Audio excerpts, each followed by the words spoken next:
Ito yung patunay, sir, na ayaw na ng taong bayan sa'yo. Ito yung patunay. Shame on you!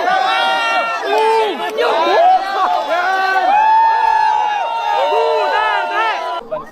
Kamay na bakal! Kamay na bakal! Ngayon yung yung namin sa uklo. Kaya gano'n. Kaya lumayo na naman. Ibuton nyo na. Kasi admisin niya. Ang pagpupulong-pulong natin ngayon dito, pagpapakita ng suporta sa kay Duterte na hindi kagaibin, kumbaga. Pati na rin gagawin na natin yung kumpanya nila, campaign. I mean, yung pagkampanya sa kanila. Kasi,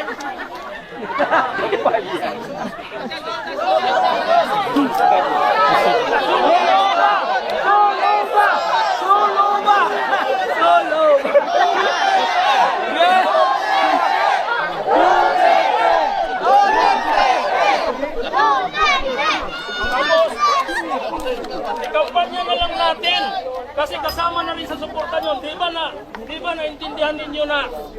Kaya, anong dahilan kung bakit si Duterte pilit hinuli ng mga Marcos at saka ng mga tao? Pagdating sa kampanya, sa probinsya man sa Mindanao, kung saan sa Pilipinas, kasi oras ng kampanya ngayon. Diba ang napakatunog ng pangalan si Presidente Duterte? Kung magpunta lamang doon yung mga kalyado niya, medyo ang tao hindi talaga ganyan. Kaya ang ibig sabihin nila na si Duterte, alisin nila pagdating kung saan sila magpunta. Kasi si Duterte ang dinudumog ng mga tao. Ngayon, wala si Duterte sa kampanya nila, yung mga tao mahina. Kasi halos yung mga tao magpakamatay sa kay Duterte. Yun ang isang dahilan. Kaya gusto nila ipindi ngayon doon ng 6 months. Ayon sa nakikita sa balita. Pero balita pa yun, wala pa talagang pinakaresulta kung gaano katagal. Kaya yun lang yung masasabi ko sa inyo na maraming salamat sa inyo sa pagsuporta sa kay Duterte. Kasi itong pagsama-sama na to, hindi to laban kumbaga ng ilan, kundi lahat tayo mga Pilipino. Pati yung mga...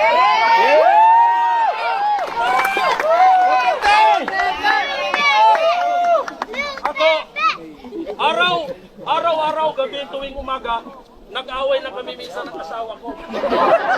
Kasi...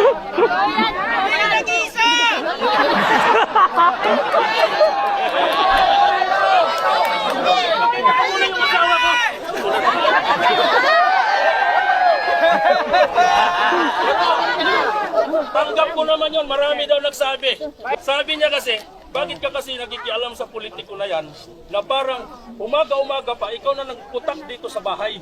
Yung kasi inigising ko na lahat yung dahil kahit gabi, marami daw akong kalaban. Sabi niya, hindi ka nag-isip. Ay, yung asawa niya, no? May mga anak ka. Tapos maraming banta sa iyo sa Pilipinas. Kasi kahit sa amin, taga Surigao po ako. Ako yung nag-vlog doon sa kay Barbers, na sinasabi ko doon sa kay Barbers, na yung panahon ni Duterte, sabi mo doon sa kanya na, napakaswerte natin. Trader yun! Brad Sibuyas! Dahil mayroon tayong presidente na katulad ni Duterte, may buong tabang at malasakit. Duterte! Duterte!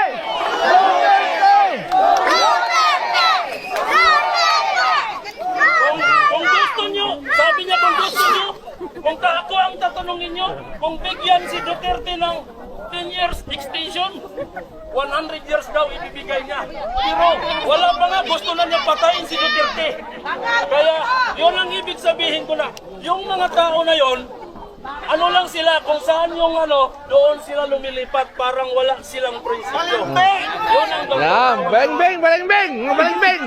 Kaya ako, ito, sasabihin ko sa inyo, nagpa-vlog ako, pero gusto kong makikiusap sa inyo. Hindi ito pang personal na interes kasi alam kong bawat tayo may pangangailangan. Pero may trabaho naman tayo parehas. Gusto kong ipalon niyo ako sa ganitong oras lang, sa ganitong panahon, pakikipaglaban natin kay Duterte. Kasi ang laman palagi ng istorya ko, araw-gabi, pakikipaglaban sa kay Duterte para maproteksyonan natin. Amen! Dito! Amen! Pagkatapos ng isyu na to, Kasi ang gusto ko, yung mga sinasabi ko, tulak dito mag-isipin sa mga kaibigan ninyo sa kanila, sa mga hindi nakaintindi, para dumami tayo, lalong lumalakas. Kaya gusto ko ngayon, ipapakita ko sa inyo, sunugin ko yung mukha ni BBM. Dahil, sunugin ko yung mukha ni BBM, pero gusto ko, ako lang ang makikita. Kasi ayaw kong madamay kayo. Damay-damay na! Damay-damay na! Ano ba yung parusa? Damay-damay na! Sunugin! Sunugin! Sunugin, sunugin!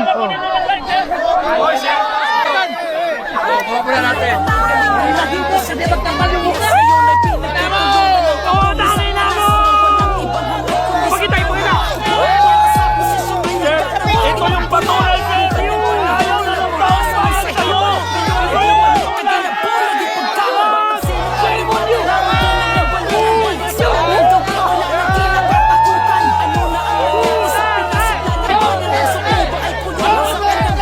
pag mag-vlog ako, lahat ng comment ninyo, ibigay nyo sa akin yung isyo kasi yung iba hindi ko alam. Talagang babalusubasin natin sila.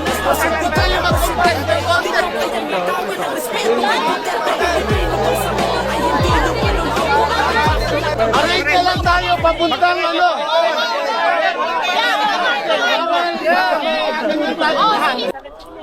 Pamagaling na naging presidente ng Pinas, ngayon ay pinagtutulungan ng kampo ni Satanas. Mga walang ibang hangad kundi sa trono maupo, para sa posisyon ay handa na maipagpuno. Nung kanyang panahon ay nabawasan ang sagabal, ngayon ay pabalik naging naging pagkaman. Ang sinak pangimatay langon doon namin balingan, balik sa dating gawe, wala nang kinakatakutan. Ano na ang nangyari sa Pinas, sigla ng bayan, ang supliba ay kulungan sa kanyang pinaghirapan. Galit ba kayo pagkat siya'y masakit magsalita? O galit kayo kasi siya yung maraming nagawa? Nakilala ang Pinas, presidente ng presidente. Di nyo kaya nagawin ang respeto kay Duterte. Pilipino bang sa buong ay hindi nyo maluloko? Ang may dahil na kamay ang tumawag.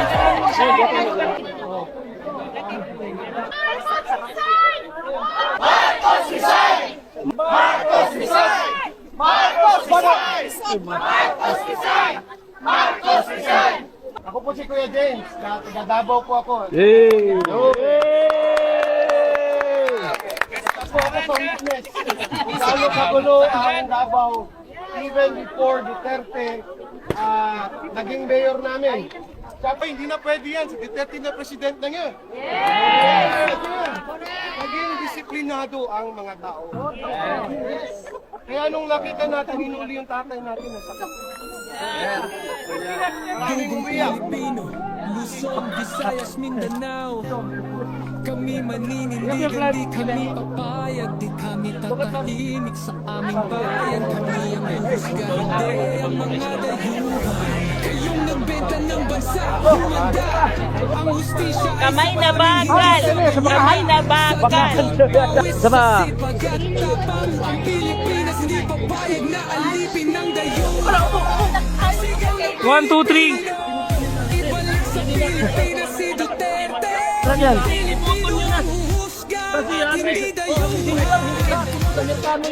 Masalamat tayo madala sa Pilipinas. Alright!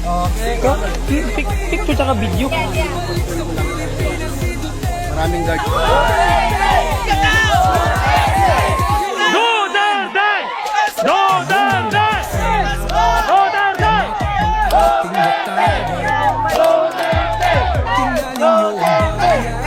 Shout out! Kailan ako? Binaki si Duterte ba?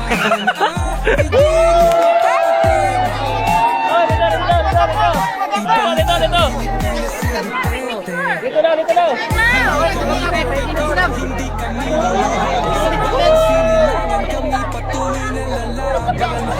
Kami isigaw ng malakas.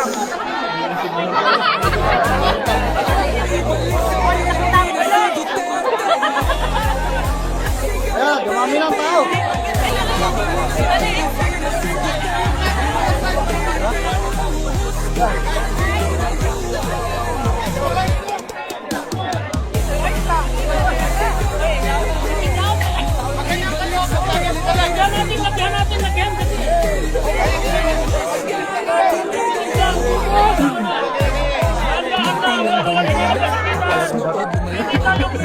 Sa bawat sulat Against the line! So dito tayo lahat!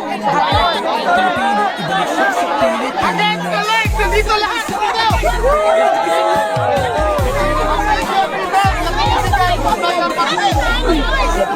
Ang trato!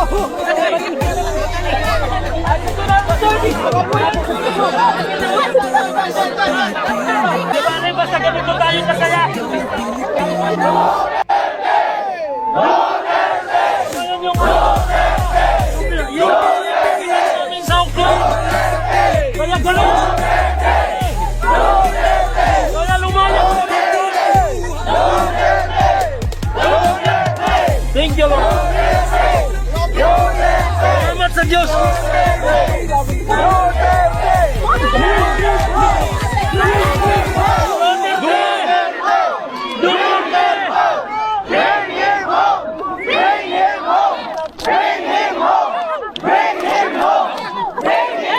Mga idol ang mga tao. Kaya,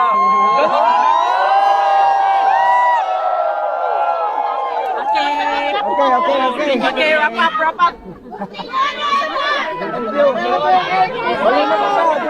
Aray, agong ten!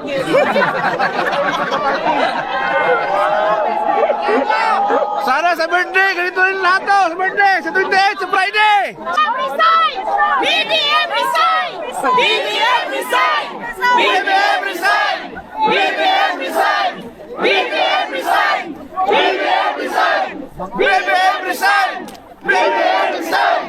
BBM resign! BBM bangon! BBM bangon! Okay na ba ta? Okay lang. Okay na. Basta kayo ng konti, yan. Sige, patras pa yun. Yan. Para mas wide, mas maganda. Agay, agong ten! Para ba lang kutikol? Para ba lang Okay. I-record ni Melts yung unang chant natin, Duterte. Tapos i-record niya yung Bring Him Home. Okay? Tapos ipapadala niya kay Mayor Castell. Mas maraming vlogger kaysa ano Viewer. Okay. Duterte! Duterte! Duterte! Duterte! Duterte! Duterte! Duterte! Duterte! Duterte! Duterte! Duterte! Bring him home! Bring him home! Bring him home! Bring him home! Bring him home! Bring him home! Bring him home! Bring him home! Bring him home! Bring him home! Bring him home!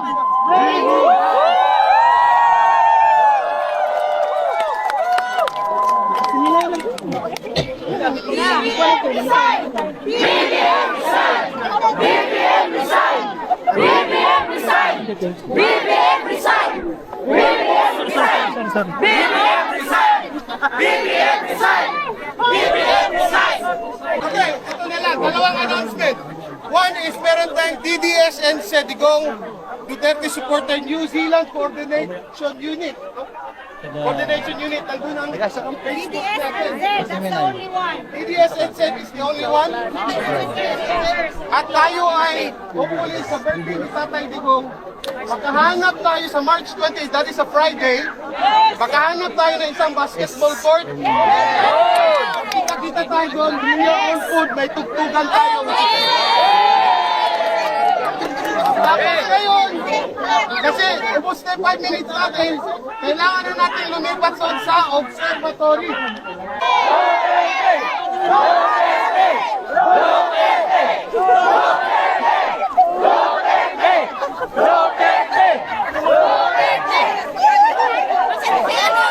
Duterte muna! Sabi,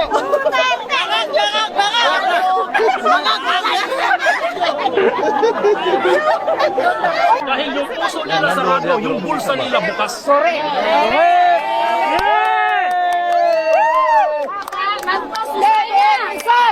BBM resign! Saka, isa na lang yung masasabi ko, ma'am. Sige. para sa mga supporter sa kay Tatay Digong, sa kay Duterte, na yung iba kasi sa katotohanan, yung iba hindi ano doon kay Pastor Apollo Kibuloy. So yun po yung number 1 natin na susuportahan ngayon. Kasi yun ang umalalay talaga ng 100% na tunay na suporta sa kay Duterte. Yes! Pag wala si Pastor Kibuloy, mahirapan si Presidente Duterte. Agree! Agree! Mabuhay si Pastor! Mabuhay! Buhay ka, Brad! Sige, salamat po sa inyo, ma'am. Salamat, Brad! Salamat! Padala yan sila ng ano.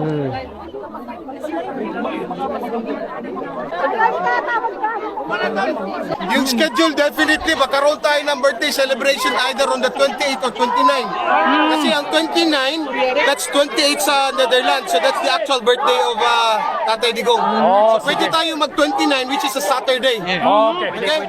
So, keep, ano lang, Okay. alam ko makakarating sa inyo kasi nakarating to sa inyo, di ba? Dali na, dali.